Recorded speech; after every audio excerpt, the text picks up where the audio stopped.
కడుపున పుట్టినటువంటి 2 ఏళ్ల చిన్నారిని గొంతు పిసికి చంపేసి పూడ్చిపెట్టింది ఓ దుర్మార్గురాలు. నిజంగా ఇటువంటి వారి కడుపులో పిల్లలు పుట్టనే పుట్టకూడదు. అలాంటప్పుడు మీకు అంత రంకు కావాలి, అంత మాకు బయట బలుపు బాగా ఉందనుకున్నప్పుడు పిల్లల్ని కనకండి.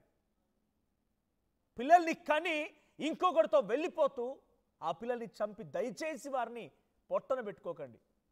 ఇక్కడ మీరు చూడండి, ఆ రైట్ సైడ్ బాక్స్లో కనబడుతున్న ఆ చిన్న పాపని ఎలా చంపాలనిపించింది ఈ దుర్మార్గులకి. కనీసం మాటలు రావు. అప్పుడే మాటలు నేర్చుకుంటోంది, నడక నేర్చుకుంటోంది. ఎంచక్క ఒక మాట వచ్చినా కూడా ముందుగా అనే పదమే అమ్మ కదా. అమ్మ అమ్మ అనాల్సినటువంటి ఆ చిన్నారి ఇంత దుర్మార్గంగా ఎలా చంపాలనిపించింది. ఈ ఘటన ఎక్కడో జరిగిందనుకుంటే పొరపాటే. తెలంగాణ రాష్ట్రంలో మెదక్ జిల్లాలో చోటు చేసుకునే అంశం. 2 ఏళ్ల చిన్నారిని కన్న తల్లి మమతనే కడతేర్చింది. ప్రియుడితో కలిసి చిన్నారిని పాతి పెట్టింది ఆ తల్లి. మెదక్ జిల్లా శివంపేట మండలం షబాష్పల్లిలో ఈ ఘటన చోటు చేసుకుంది. అయితే 5 ఏళ్ల క్రితం రాయిపోలు మండలం వడ్డెపల్లికి చెందినటువంటి భాస్కర్తో మమతకి పెళ్ళైంది. 8 ఏళ్ల క్రితం పెళ్ళైంది. భాస్కర్ మమతా దంపతులకు చరణ్ తనుశ్రీ అనేటువంటి 2 సంతానం కూడా ఉన్నారు. భాస్కర్కి నత్తి ఉంది, మాట్లాడితే అర్థం కాదట ఎదుటి వాళ్ళకి. నత్తి ఉందనే కారణంతో పెద్దలకి చెప్పి గొడవ చేసి అక్కడి నుంచి పుట్టింటికి వెళ్ళిపోయింది. ఇప్పుడు పుట్టింట్లోనే ఉంటుంది. పుట్టింటి దగ్గర ఉంటూ అటు పిల్లల్నిద్దరిని కూడా అక్కడే ఉండి చూసుకుంటుంది, పుట్టింట్లోనే ఉంటుంది. అటు పుట్టింట్లో ఉన్న సమయంలోనే అక్కడ ఉన్నటువంటి స్థానికుడు ఫయాజ్తో అక్రమ సంబంధం ఏర్పాటు చేసుకుంది. అక్రమ సంబంధం కాస్త గతంలో కూడా ఒకసారి ఇద్దరు కలిసి ఇక్కడికో పరారైపోయారట. బంధువులు వెతికి తీసుకొని వచ్చి మమత ఇలా చేయొద్దమ్మా అని చెప్పి నచ్చజెప్పి పిల్లల దగ్గర ఉంచారట. మొన్న ఈ రకంగానే పారిపోదలుచుకుంది. జూన్ 7న ఆ కొడుకుని చరణ్ని తల్లి దగ్గర అంటే పుట్టింట్లో వదిలేసి ఆ పాప తనుశ్రీని అక్కడి నుంచి తీసుకువెళ్ళింది. అంటే వెళ్తే ఎలా భారంగా మారుతుందో అక్రమ సంబంధానికి ఎక్కడ అడ్డు వస్తుందో అని చెప్పి వెళ్ళేటువంటి క్రమంలోనే ఊరు శివార్లో, గ్రామ శివార్లో మమతా ఫయాజ్ ఇద్దరు కలిసి ఈ బలుపెక్కినటువంటి నరరూప రాక్షసులు మదపెక్కినటువంటి మదపుట్టు వ్యక్తులు ఆ చిన్నారిని హతమార్చి గొంతు పిసికి చంపేసి గ్రామ శివార్లో పూడ్చిపెట్టారట.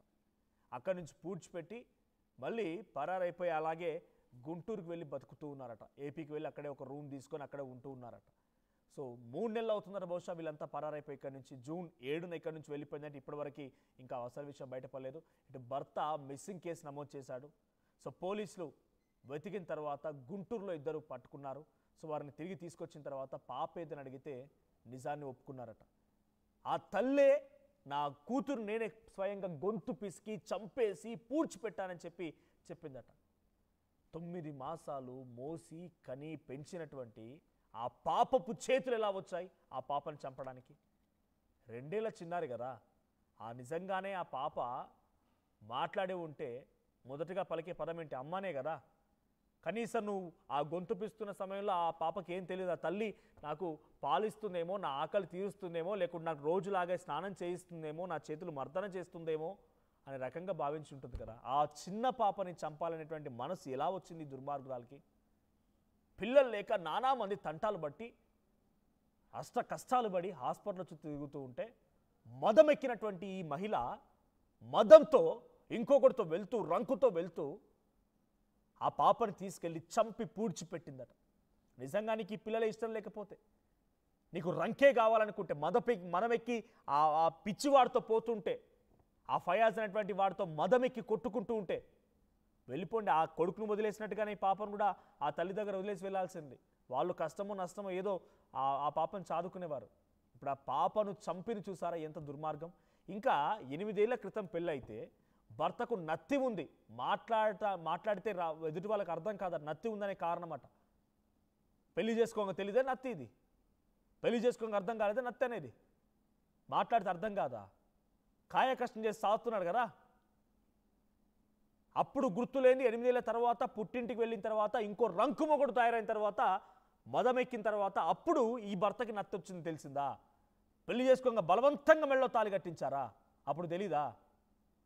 సో ఈ రకంగా కారణాలు చెప్పి ఆ ప్రస్తుతం ఆ మహిళ ప్రస్తుతానికి ఈ దుర్మార్గానికి పాల్పడింది 2 ఏళ్ల చిన్నారిని. ఎలా మనసు వచ్చింది చెప్పండి, మీరు కామెంట్ చేయండి. 2 ఏళ్ల ఆ చిన్నారిని చంపడానికి ఎంత ఎంత ఎంత దుర్మార్గురాలు, ఎంత పిచ్చి, ఎంత పైశాచికం. వీటన్నిటికంటే ఒక రకంగా చెప్పాలంటే మదమెక్కి కొట్టుకున్నటువంటి, బలుపెక్కి కొట్టుకున్నటువంటి చేష్టలే కదా ఇవన్నీ.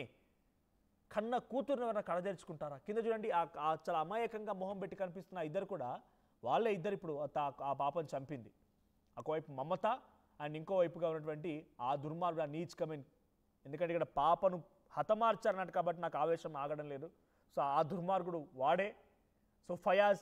సో ప్రస్తుతానికి ఈ స్పాట్ నుంచి మా ప్రతినిధి మహేష్ లైవ్లో సిద్ధంగా ఉన్నారు. మహేష్, సో ఏంటి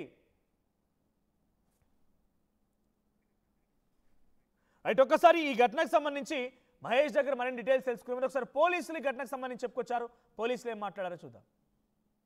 పేట మండలము శభాష్పల్లి గ్రామానికి చెందిన బంటు రాజు అని చెప్పేసి గత మే నెలలో కూతురు మమత, ఆమె కూతురు అంటే మనవరాలు ఇద్దరు కూడా తనుశ్రీ అని చెప్పేసి ఇద్దరు కూడా మిస్సింగ్ అయినరు అని చెప్పేసి ఒక కంప్లైంట్ ఏంటంటే మాకు మిస్సింగ్ కంప్లైంట్ ఇవ్వడం జరిగింది.